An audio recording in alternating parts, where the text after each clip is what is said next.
রাতের বেলা যখন আপনি একা আছেন, বাসায় কেউ নাই, তখন আপনি আসলে মোবাইলে কি সিনেমা দেখেন, তখন আপনি টেলিভিশনে কি দেখেন?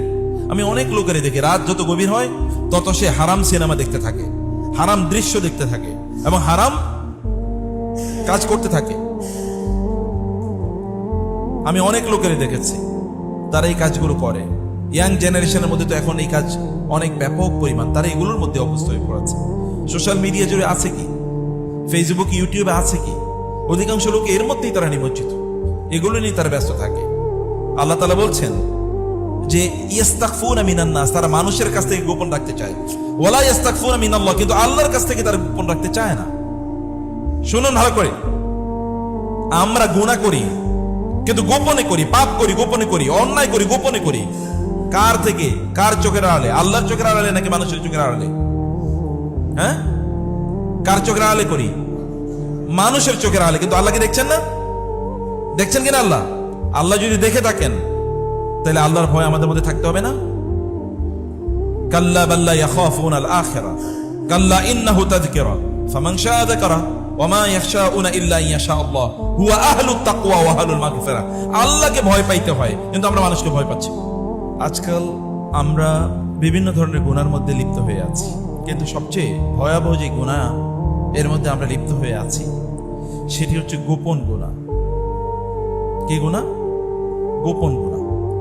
গোপন গুনাহ তো বুঝতে পারছেন? গোপন গুনাহ মানে হচ্ছে এই গুনাহ, যেই গুনাহগুলো মানুষ গোপনে করে, কেউ দেখতে পাচ্ছে না, গোপনে সে সেই গুনাহগুলো করে যাচ্ছে। সেটি এমন যে আপনি যখন একাকী থাকেন তখন গুনাহ করেন, অথবা যখন ঘরের দরজা বন্ধ করে রাখেন তখন গুনাহ করেন, অথবা কেউ নাই, কেউ দেখছে না কোথাও এমন একটা জায়গায়, অথবা কেউ বুঝেও না বা কেউ বুঝতে পারছে না, কিন্তু এমন গুনাহ আপনি করে যাচ্ছেন। এইরকম ফলে দুই ধরনের গোপন গুনাহ হয়। একটা হচ্ছে যখন আপনি একাকী থাকেন, আর একটা হচ্ছে এমন কিছু গুনাহ যেটা কেউ দেখে না বা কেউ বুঝে না, কেউ বুঝতে পারছে না, কিন্তু আপনি সেটি করে যাচ্ছেন। লোকেরা বুঝতে পারছে না যে আপনি এমন একটা গুনাহ করে যাচ্ছেন। যেমন পণ্যে ভেজাল দেয়া, আপনি যখন বিক্রি করেন তখন ভেজাল পণ্য আপনি বিক্রি করেন, লোকেরা বুঝতে পারছে না, আপনি 2 নম্বর জিনিস বিক্রি করছেন, অথবা আপনি দাম বাড়িয়ে বিক্রি করছেন, লোকেরা তো বুঝতে পারে না, কিন্তু আপনি কিন্তু ঠিকই গোপন গুনাহ করে যাচ্ছেন। আবার মানুষের চোখের আড়ালে কিছু গুনাহ, মানুষ জানলে দেখলে হয়তো বুঝতো, কিন্তু আপনি চোখের আড়ালে করছেন, এই কারণে মানুষ দেখছে না, বুঝতে পারছে না। এই যে গুনাহগুলো, গোপন যে গুনাহ আছে, এই গুনাহগুলো মানুষকে ধ্বংস করে দেয়, মানুষের ইবাদতের স্বাদ নষ্ট করে দেয় এবং মানুষকে আল্লাহ থেকে অনেক দূরে সরিয়ে দেয়। মানুষ তখন ইবাদতগুলো কেবলমাত্র একটা রুটিন ওয়ার্ক হিসেবে করে। রুটিন ওয়ার্ক মানে কি? জুমাবারে মসজিদে আইসা নামাজ পড়তে হবে, এতটুকুই। কিন্তু এই নামাজ তার মধ্যে কোনো পরিবর্তন তৈরি করে না। লোকটা নামাজ পড়ে তারপরে মিথ্যাবাদী, চোর, ডাকাত, অথবা নামাজের মধ্যে আল্লাহর স্মরণ তার বেশি নাই। ওয়ালা ইয়াযকুরুনাল্লাহ ইল্লা ক্বালিলা ইন্নাল মুনাফিকিনা ইউখাদিউনাল্লাহ ওয়া খাদিউহুম। আল্লাহ বলেছেন মুনাফিকরা আল্লাহকে ধোঁকা দেয়, অথচ তারা নিজেরাই ধোঁকা খাচ্ছে। কিভাবে? ওয়াইদা কামু ইলা সলাতি কামু কুসালা, নামাজ যখন দাঁড়ায় তখন তারা অলস। ইউরাউনান নাসা, মানুষকে দেখানোর জন্য নামাজ আদায় করে। ওয়ালা ইয়াযকুরুনাল্লাহ ইল্লা ক্বালিলা, নামাজে সে আল্লাহর কথা খুব কমই স্মরণ করে। আপনারা দেখবেন, আপনারা যখন নামাজে দাঁড়ান তখন অলস অলস ভাব লাগে কিনা, দ্রুত নামাজ পড়ে শেষ করে ফেললেন, দ্রুত মসজিদ থেকে বের হয়ে যাব, এরকম যদি কোনো অবস্থা তৈরি হয় তাহলে বুঝতে হবে যে এই ব্যক্তির নামাজের মধ্যে মুনাফিকের নামাজের সাদৃশ্য আছে। নবীজি সাল্লাল্লাহু আলাইহি ওয়াসাল্লাম বলেছেন তিলকা সলাতুল মুনাফিকি, ওটা হচ্ছে মুনাফিকের নামাজ, ওটা হচ্ছে মুনাফিকের নামাজ। আপনি দেখবেন যে যখন লোকেরা খেলা দেখে অথবা যখন তারা গল্প করে তখন ঘন্টার পর ঘন্টা সময় চলে যায়, তার তখন কোনো মাথা ব্যথা থাকে না, কিন্তু যখন নামাজটা একটু লম্বা হয় তখনই তার মাথা ব্যথা। আপনাকে বুঝতে পারছেন? ইমাম সাহেব একটু লম্বা সূরা নিল, এখন একদল মুসল্লির তার কি মাথায় তখন রক্ত উঠে যায়, কেন এত লম্বা সূরা নিল? কারণ সে এসে গিয়ে এরপরে খেলা দেখবে, দোকানে আড্ডা দেবে, অথবা গাল গল্প করবে, অথবা ঘুমাবে, তাই না? বোঝা যাচ্ছে যে এই সকল লোকেদের এই প্রবলেমটা কেন তৈরি হয়েছে। এই তৈরি হওয়ার একটাই মাত্র কারণ, তা হলো এই লোকে গুনার মধ্যে নিমজ্জিত হয়ে পড়েছে। কারণ গুনাহ মানুষের অন্তরে কালো দাগ তৈরি করে দেয়। কালো দাগ যখন তৈরি হয় তখন তার ইবাদতে স্বাদ লাগে না, ইবাদতে মজা লাগে না। তখন এই ব্যক্তি পাপ করতে করতে তার ভালো লাগে, পাপের কাজ তার মজা লাগে, তার মধ্যে সে আনন্দ খুঁজে পায় এবং তার মধ্যে সময় কাটানোর জন্য সে উদ্গ্রীব থাকে, সদা সর্বদা উদ্গ্রীব থাকে। সম্মানিত ভাইরা এবং বোনেরা, ভালো করে খেয়াল করুন, নবীজি সাল্লাল্লাহু আলাইহি ওয়াসাল্লাম একবার সাহাবায়ে কেরাম রাদিয়াল্লাহু তাআলা আনহুম নিয়ে বসা, এবং তিনি তখন তাদেরকে বললেন, ইন আকওয়ামা মিন উম্মতি লা আ'লামুন্না আকওয়ামা মিন উম্মতি ইয়াতুনা ইয়াওমাল কিয়ামাতি বিহাসানাতি আমসালি তিহামাতা বিদা। আমার উম্মার মধ্যে আমি একদল লোকের চিনি যারা কিয়ামতের দিন আল্লাহর সামনে উপস্থিত হবে, তিহামা প্রান্তরে যে বিশাল বিশাল পাহাড় আছে, এরকম বিশাল বিশাল পাহাড়ের মতো সাদা শুভ্র সুন্দর ইবাদত নিয়ে আল্লাহর সামনে হাজির হবে। কিন্তু আল্লাহ সুবহানাহু ওয়া তাআলা ফায়াজআলুহু আল্লাহু হাবাআ মানসুরা, আল্লাহ তাআলা এই আমলগুলোকে উড়িয়ে দেবেন, ছুঁড়ে ফেলে দেবেন, একটাও আল্লাহ তাআলা কবুল করবেন না, গ্রহণ করবেন না। সাহাবায়ে কেরাম বললেন, ইয়া রাসূলুল্লাহ, এরা কারা যারা এমন আমল নিয়ে আল্লাহর কাছে আসবে কিন্তু আল্লাহ তাআলা তাদের আমলগুলোকে এরকম ছুঁড়ে ফেলে দেবেন, আল্লাহ আমলগুলো গ্রহণ করবেন না? এরা কারা? জাল্লিহুম লানা সিফহুম লানা হাত্তা লা নাকুনা মিনহুম। আপনি আমাদেরকে বলুন এরা কারা, তাদের বৈশিষ্ট্য কি, যেন আমরা তেমন না হয়ে যাই। রাসূলুল্লাহ সাল্লাল্লাহু আলাইহি ওয়াসাল্লাম বলেন, আলা ইন্নাহুম মিন জিলদাতিকুম ওয়া মিন ইখওয়ানিকুম, তারা তোমাদের ভাই, তারা তোমাদেরই আত্মীয়স্বজন, তোমাদেরই পরিচিত, তোমাদের আশপাশের লোক, কিন্তু এরা খুব ভালো নামাজ পড়তো, রোজা রাখতো, যাকাত দিত, হজ করত, কিন্তু যখন ইদা খালাউ বিমাহারিমিল্লাহি ইনতাহাকুহা, কিন্তু এই লোকগুলো যখন একা নীরবে এক জায়গায় নির্জনে থাকতো, একাকী থাকতো যখন, তখন তারা আল্লাহ যে কাজগুলো তাদের জন্য নিষিদ্ধ করেছেন, আরাম করেছেন, এগুলো তারা করত। মানুষের সামনে তারা করতো না, কিন্তু একাকী করতো। যেমন ধরেন, রাতের বেলা যখন আপনি একা আছেন, বাসায় কেউ নাই, তখন আপনি আসলে মোবাইলে কি সিনেমা দেখেন, তখন আপনি টেলিভিশনে কি দেখেন? আমি অনেক লোকের দেখি রাত যত গভীর হয় তত সে হারাম সিনেমা দেখতে থাকে, হারাম দৃশ্য দেখতে থাকে এবং হারাম কাজ করতে থাকে। আমি অনেক লোকের দেখেছি তারা এই কাজগুলো করে। ইয়াং জেনারেশনের মধ্যে তো এখন এই কাজ অনেক ব্যাপক পরিমাণ, তারা এগুলোর মধ্যে অভ্যস্ত হয়ে পড়েছে। সোশ্যাল মিডিয়া জুড়ে আছে কি, ফেসবুক ইউটিউবে আছে কি, অধিকাংশ লোক এর মধ্যেই তারা নিমজ্জিত, এগুলো নিয়ে তারা ব্যস্ত থাকে। তাহলে বোঝা যাচ্ছে যে শুধু এটা না, অন্যান্য জায়গায় দেখবেন দেদার সেই যে স্টার বিজ এই নামে বিভিন্ন ধরনের দেখবেন ম্যাগাজিন আছে, এগুলো বিক্রি হয়। এগুলো কারা কিনে? এগুলো কেনে কেবল হিন্দু, বৌদ্ধ, খ্রিস্টান, ইহুদি, নাস্তিক এরা কিনে, মুসলমানরা কিনে না। বিচিত্রা নামে যে সকল পত্রিকা পাওয়া যায়, এগুলো কারা কিনে? কিনে কারা? পর্নোগ্রাফি আপনারা জানেন, এই যে হারাম দৃশ্য, এই হারাম দৃশ্যগুলো সাইট, এগুলো কারা কেনে? এগুলো দেখে কারা? এই যে হারাম খেলা আছে এখন ইন্টারনেটে পাওয়া যায়, এগুলো খেলে কারা? খেলে এগুলো, জুয়া খেলে কারা? এই যে কাজগুলো তারা করে, এই সকল ব্যক্তিরা মূলত গোপন গুনায় নিমজ্জিত হয়ে আছে। আপনি হয়তো বলছেন, মনে করছেন প্রিয় ভাইরা বোনেরা, যে আমি গুনাহ করতেছি কেউ দেখছে না। কেউ যদি মনে করে আমি গুনাহ করছি কেউ দেখছে না, আল্লাহ দেখছে না, তাইলে এই ব্যক্তিটা কাফের হয়ে যাবে সাথে সাথে। আর কেউ যদি মনে করে যে আমি গুনাহ করছি আল্লাহ তাআলা দেখতেছেন, তাতে কি আসে যায়, তাইলে এই লোকটা নাস্তিক হয়ে যাবে। এখন আমরা কোথায় আছি বলেন? আল্লাহ তাআলা কি দেখছেন না? ইয়াস্তাগফিরুনা মিনান নাস ওয়া লা ইয়াস্তাগফিরুনা মিনাল্লাহি ওয়া হুয়া মাআহুম ইয ইউবায়্যিতুনা মা লা ইয়ারদা মিনাল কওল ওয়া কানা আল্লাহু বিমা তা'মালুনা মুহীতা। আল্লাহ তাআলা বলছেন যে ইয়াস্তাগফিরুনা মিনান নাস, তারা মানুষের কাছ থেকে গোপন রাখতে চায়, ওয়া লা ইয়াস্তাগফিরুনা মিনাল্লাহ, কিন্তু আল্লাহর কাছ থেকে তারা গোপন রাখতে চায় না। শুনুন ভালো করে, আমরা গুনাহ করি কিন্তু গোপনে করি, পাপ করি গোপনে করি, অন্যায় করি গোপনে করি। কার থেকে? কার চোখের আড়ালে? আল্লাহর চোখের আড়ালে নাকি মানুষের চোখের আড়ালে? হ্যাঁ, কার চোখের আড়ালে করি? মানুষের চোখের আড়ালে। কিন্তু আল্লাহকে দেখছেন না? দেখছেন কিনা আল্লাহ? আল্লাহ যদি দেখে থাকেন তাহলে আল্লাহর ভয় আমাদের মধ্যে থাকতে হবে না? কাল্লা বাল্লা ইয়াখাফুনাল আখিরা কাল্লা ইন্নাহু তাযকিরা ফামান শাআ যাকারা ওয়া মা ইয়াখশাউনা ইল্লা ইনশা আল্লাহ হুয়া আহলুত তাকওয়া ওয়া আহলুল মাগফিরা। আল্লাহকে ভয় পাইতে হয়, কিন্তু আমরা মানুষকে ভয় পাচ্ছি।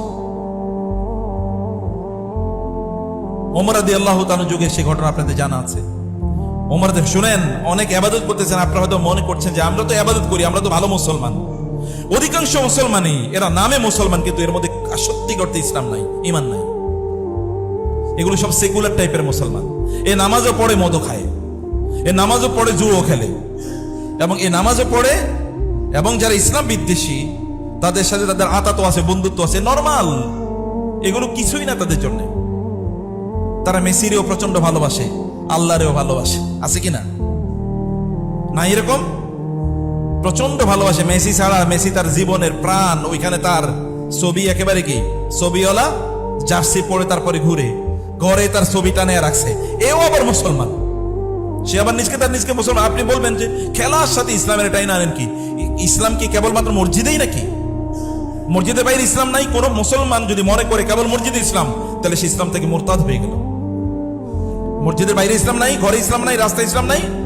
ইসলাম কি কেবল নামাজের মধ্যে সীমাবদ্ধ? ব্যবসার মধ্যে ইসলাম নাই, পরিবারের মধ্যে ইসলাম নাই, বিয়ে শাদীর মধ্যে ইসলাম নাই, পড়াশোনার মধ্যে ইসলাম নাই? ইসলাম তো সবকিছুর মধ্যে। উদখুলু ফিস সিলমি কাফা ইন্নাদ দীনা ইনদাল্লাহিল ইসলাম। অতএব ইসলামকে কেবলমাত্র খণ্ডিত আকারে দেখলে আপনার চলবে না। এটা হচ্ছে অন্ধের হাতি দেখার মতো। অন্ধ হাতির লেজ ধরেছে, যে মনে করছে হাতি হচ্ছে কিসের মতো? রশির মতো। আরেকটা পেট ধরছে, বলছে যে হাতি হচ্ছে কিসের মতো? কুলার মতো, কুলা। আরেকজন ধরছে পা, সে মনে করছে কি হাতি হচ্ছে একটা পিলারের মতো। কেউ ধরছে ওই যে তার যে সামনে যে সুর আছে এটা ধরছে। এতে এক একজন এক এক রকমের কথা বলতেছে, কারণ ও তো কান ধরছে একজন, সে মনে করছে হাতি হচ্ছে এরকম, সে তো পুরোটা দেখে নাই। ইসলামের আমরা এরকম অন্ধের মতো দেখছি, এবং ইসলামকে আমরা সত্যিকার অর্থেই আমরা ইসলামকে পালন করছি না।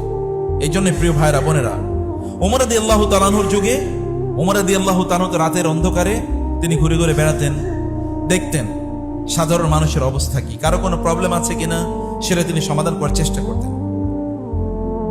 একদিন তিনি রাতের অন্ধকারে ঘুরছিলেন, শুনলেন যে একজন নারী তার মেয়েকে বলছে, মেয়ের নাম ধরে, যে দুধের মধ্যে একটু পানি মেশাও। বলে কেন মা? বলে যে এতটুকু দুধ আছে এতটুকু তুমি যদি বিক্রি করো, তাহলে আমাদের যা খাবার দরকার আমরা কিনতে পারবো না, তাহলে এর মধ্যে পানি মিশালে একটু বেশি হবে, তাহলে একটু বেশি টাকা আমরা পাবো। তখন মেয়েটি বলেন, মা তুমি কি শোনো নাই আমিরুল মুমিনিন ওমর রাদিয়াল্লাহু তাআলা আনহু নিষেধ করেছেন দুধের সাথে পানি মিশাতে? বলে ওমর কোথায় আর আমরা কোথায়? ওমর রাতের বেলা এখানে আসবে কোথেকে? ওমর কি দেখছে নাকি? তুমি এখন যে পানি মিশাবে এটাকে ওমর দেখছে? তিনি বললেন, মেয়েটি বলল, বলে মা ওমর দেখে না, কিন্তু ওমরের আল্লাহ কি দেখেন নাই? ওমর দেখেন নাই, ওমরের আল্লাহ দেখেন নাই? ওমর দেখেন না ঠিক আছে, কিন্তু তার রব কি দেখেন নাই? মা আমরা কি আমিরুল মুমিনের কথা কেবলমাত্র দিনের বেলা মানবো, রাতের বেলা মানবো না? কেবল সামনাসামনি মানবো, পেছনে মানবো না? ওমর রাদিয়াল্লাহু তাআলা মনোযোগ দিয়ে কথা শুনলেন। তিনি শোনার পরে তিনি বললেন, এই ঘরটা একটু ভালো করে মনে রাখবে, এই ঘরটা কোনটা। বাসায় তিনি চলে গেলেন। সকালবেলা তিনি মসজিদে নববীতে তার যেটা অফিস, সেখানে তিনি গিয়ে বললেন, ওদেরকে ডাকো, সংবাদ দাও। তাদেরকে সংবাদ দেয়া হলো। সেই নারীকে তিনি এবার ডেকে বললেন যে তুমি কে, তোমার পরিচয় দাও। এরা তো ভয় পেয়েছে, আমিরুল মুমিন কেন ডাকলো? বলে যে আমি একজন বিধবা নারী, আমার কেউ নাই, একটা মেয়ে আছে, স্বামী নাই, আমরা একটু অসহায় গরিব ফ্যামিলি। তো বলে যে গত রাতে যে তোমাকে এই কথা বলতে শুনলাম।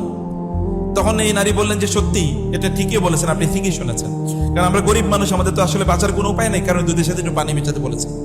ওমর রাদিয়াল্লাহু বলেন, যান আপনারা চলে যান, কোনো শাস্তি নাই তাদের জন্য। ওমর বলেন, শাস্তি আমার হওয়া উচিত। কার হওয়া উচিত? আমার হওয়া উচিত, কারণ আমি আমিরুল মুমিনিন এদের। তো এরা এরকম একটা অসহায় ফ্যামিলি, আমি কেন জানবো না? আমি কেন জানবো না? একথা বলে তিনি তাদেরকে বললেন, আপনাদের খাবার নিয়ে আর কোনো টেনশন করতে হবে না। তিনি তাদের জন্য প্রচুর পরিমাণ বাইতুল মাল থেকে, মানে পাবলিক ট্রেজারি থেকে প্রচুর পরিমাণ খাবার ইত্যাদির ব্যবস্থা করে দিলেন, যেন তাদের কোনো প্রবলেম না হয়। এবার তিনি তার ছেলেদেরকে ডেকে বললেন, আমি তোমাদেরকে একজন গোয়ালিনীর মেয়ে, গোয়ালিনী বুঝেন তো, গরুর দুধ বেচে এরকম একজন মহিলার মেয়েকে বিয়ে করার প্রস্তাব করছি, তোমরা কে বিয়ে করবা? প্রেসিডেন্ট বলছে তার ছেলেদেরকে যে তোমরা এরকম একজন গোয়ালিনীর মেয়ে, গরিব, দুধ বেচা শুধুমাত্র চলে, এরকম একজন মেয়েকে তোমাদের কাছে বিয়ে দেওয়ার প্রস্তাব করছি, তোমরা কেউ বিয়ে করবা? কারণ হলো, কেন প্রস্তাব? তোমরা বলতে পারো যে কেন এরকম গোয়ালিনী মেয়েকে আমাদের বিয়ের কথা বলছেন। এই গোয়ালিনী মেয়ের মধ্যে আমি যে দিনদারি দেখেছি, এই দিনদারি পাওয়া যায় না। সে আল্লাহকে প্রকাশ্যেও ভয় করে, গোপনেও ভয় করে। এবং তারপরে তার এক ছেলে এই নারীকে বিয়ে করেছেন। জানেন, এই নারীর পরবর্তী প্রজন্ম হয়েছে ওই যে আরেকজন ওমর ইবনে আব্দুল আজিজের নাম শুনছেন না? ওমর ইবনে আব্দুল আজিজ রাহিমাহুল্লাহ, বিখ্যাত দ্বিতীয় ওমর যাকে বলা হয়, যেই ওমর কেবলমাত্র 2.5 বছরের মতো পৃথিবী শাসন করেছিল, কিন্তু মানব ইতিহাসে এরকম শাসন আর খুঁজে পাওয়া যায় না। এমন এমন শাসন করেছেন, এত বড় দিনদার এবং আল্লাহওয়ালা ছিলেন। শাসক যদি আল্লাহওয়ালা হয়, দিনদার হয়, তাহলে সমাজে কোনো কি থাকে না, অঘটন থাকে না। তাহলে সমাজে তখন সম্পদের কোনো অভাব থাকে না, প্রাচুর্য, প্রচুর পরিমাণ ফল ফসল তৈরি উৎপাদন হয়, বৃষ্টি হয় প্রচুর পরিমাণে। তখন ওমর ইবনুল খাত্তাব রাদিয়াল্লাহু আনহু যুগে যা হয়েছে, ওমর ইবনে আব্দুল আজিজের যুগে তা হয়েছে। ওমর ইবনে আব্দুল আজিজের যুগে যাকাত নেয়ার মতো লোক খুঁজে পাওয়া যায় না, সবাই ধনী, যাকাত নেয়ার মতো লোক খুঁজে পাওয়া যায় না। এটা কি এমনি হয়েছে? ওই যে একজন নারী গোয়ালিনী, আমরা আমাদের মধ্যে গোপন গুনার প্রবণতা আছে, অথবা আমরা গোপনে আল্লাহকে ভয় পাই না, আর আমাদের সন্তানগুলো আল্লাহওয়ালা হবে, দিনদার হবে, অথবা আমাদের পরবর্তী প্রজন্ম থেকে আল্লাহর ওলি বের হবে। এটা কেমনে আপনারা প্রত্যাশা করেন? এটা আশা করা দুরাশা। এই ওমরের ছেলে, তার নাম আব্দুল ইবনে ওমর, আপনি জানেন রাদিয়াল্লাহু তাআলা আনহুমা। আব্দুল ইবনে ওমর একবার তিনি রাস্তা দিয়ে যাচ্ছিলেন মরুভূমিতে, দেখলেন এক কৃষক, এক বালক, সে বালক মেষ চালাচ্ছে, মেষ চড়াচ্ছে, মেষ বা ছাগল চড়াচ্ছে, ছাগল বকরি এগুলো মাঠে ঘাস খাওয়াচ্ছে। তিনি তাকে বললেন, এই বকরিটা আমার কাছে বিক্রি করো। বলে, আমি কি বকরির মালিক নাকি আমি আপনার কাছে বিক্রি করবো? আমি তো কৃতদাস, এবং এগুলো আমার মালিকের, এগুলো আমি পাহারা দিয়ে রাখি, আমি তো আমানতদার, আমি বিক্রি করতে পারবো না, তো আমার বিক্রি করার কোনো অথরিটি নাই। বলে, ঠিক আছে, তুমি আমার কাছে বিক্রি করে এরপরে মালিকের বলবা যে নেকড়ে বাঘ এটাকে খাইয়ে ফেলছে, তুমি কিছু এক্সট্রা টাকা পাবা। তিনি বলেন কি, ফাইন আল্লাহ, আল্লাহ কই তাহলে? আল্লাহ কোথায়? আল্লাহ কি দেখবেন না? এটা আমি মালিকের মিথ্যা বললাম, কিন্তু আল্লাহ দেখবেন না? আল্লাহর কাছে আমাকে জবাবদিহি করতে হবে না? এটা একটা কৃতদাস। আমাদের ছেলে মেয়েরা কি এতটুকু অনুভব তাদের আছে? একটা কৃতদাস বুঝতে পারেন খেয়াল করে, আমাদের আছে কিনা? একটা ছেলে বালক। আমাদের যুবকদের অবস্থা কি বলেন? এই যে ইয়াং জেনারেশন যারা আছে, কালকে রাতে কিভাবে কাটাইছে বলেন? গত রাত তাদের কিভাবে কাটছে?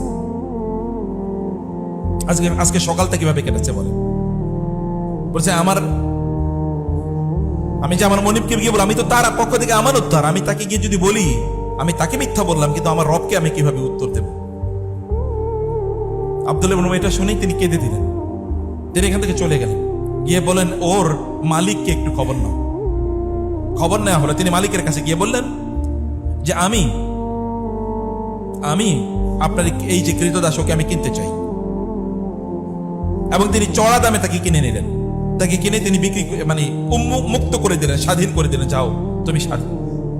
এবং তাকে বললেন যে তুমি এতটুকু আমানতদারিতে যার মধ্যে আছে, এতটুকু দিনদারিতে যার মধ্যে আছে, এতটুকু আল্লাহর ভয় যার মধ্যে আছে, সে কারো কৃতদাস থাকা উচিত না। তাকে মুক্ত করে দিলেন তিনি।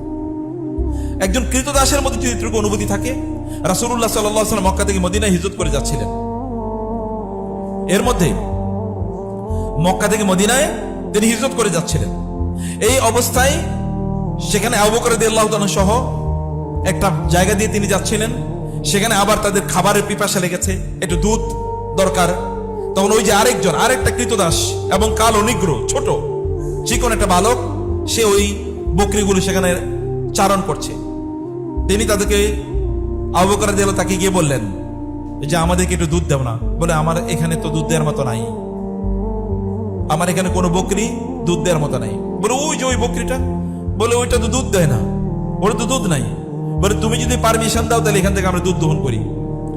বলে, ঠিক আছে, সমস্যা নাই, কিন্তু এটা তো দুধ নাই, তো আমি আপনাকে দিতে পারবো না। এমনি তো আমি দিতে পারবো না, আমার তো এটা দেওয়ার কোনো অনুমতি নাই, কারণ আমি তো আরেকজনের পাহারাদার কেবলমাত্র, আমি দিতে পারবো না। আর ওটাতে দুধ নাই, আপনি যদি পান তাহলে নেন, আমরা যা বলতাম আপনি পাইলে নেন। ঠিক আছে। তিনি গিয়ে রাসূল সাল্লাল্লাহু আলাইহি ওয়াসাল্লাম কেবল ওই বকরি কিন্তু দুধ দেয় না, ওর কোনো দুধ এখনো তৈরি হয় নাই। তার নিচে এরকম হাত দেওয়ার পরে তার ওলানটা দুধে পূর্ণ হয়ে গেল। রাসূলের মুজিজা এটা। এবার আবু বকর রাদিয়াল্লাহু আনহু দুধ দহন করলেন। দুধ দহন করে রাসূলকে আগে খেতে দিলেন। দুধ ভর্তি হয়ে গেছে গামলা, তিনি আগে খেলেন, এরপরে আবু বকর খেলেন, এরপরে ওই আব্দুল্লাহ ইবনে ওই যে শিশু যুবক, এই যুবকের এটা দিয়ে দিলেন, তুমি খাও। বলেন, আপনি কে? আপনার কে? এরকম তো কাউকে দেখি না, দুধ নাই এগুলোতে। এটা তো দুধ দেওয়ার মতো, এটা তো দুধ দেওয়ার জায়গায় এখনো যাই নাই, কিন্তু এরা যে দুধ দিয়েছে, আপনি কে, আপনারা কে? রাসূল ইসলাম বলেন, আমি আল্লাহ রাসূল, আনা রাসূলুল্লাহ আনা নবিয়ুল্লাহ মুহাম্মদ, আমি আল্লাহর নবী।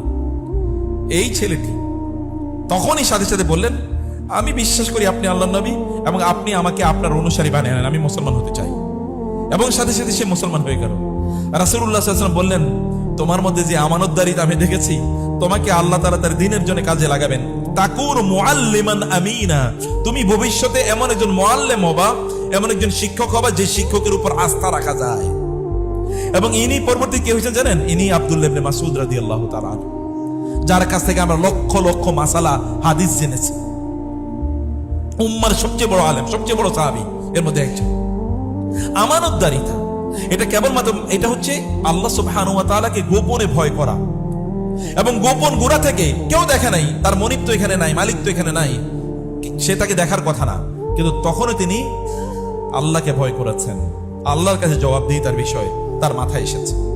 প্রিয় ভাইরা বোনেরা, আমরা যদি আল্লাহ সুবহানাহু ওয়া তাআলার ভয় যদি আমাদের অন্তরে কার্যকর না থাকে, তাইলে গোপন গুনাহ আমরা করতেই থাকবো। আর গোপন গুনার ব্যাপারে আমি আগেই বলেছি, গুনাহ করবে গোপন। এই লোকটা তখন মনে মনে ইহুদি, মনে মনে খ্রিস্টান, মনে মনে নাস্তিক, সে হয়তোবা বাহ্যত কিছু মুসলমান, কিন্তু এর বাইরে তার মধ্যে কিছুই থাকবে না। এগুলো সব গোপন গুনার ফল এবং ফসল।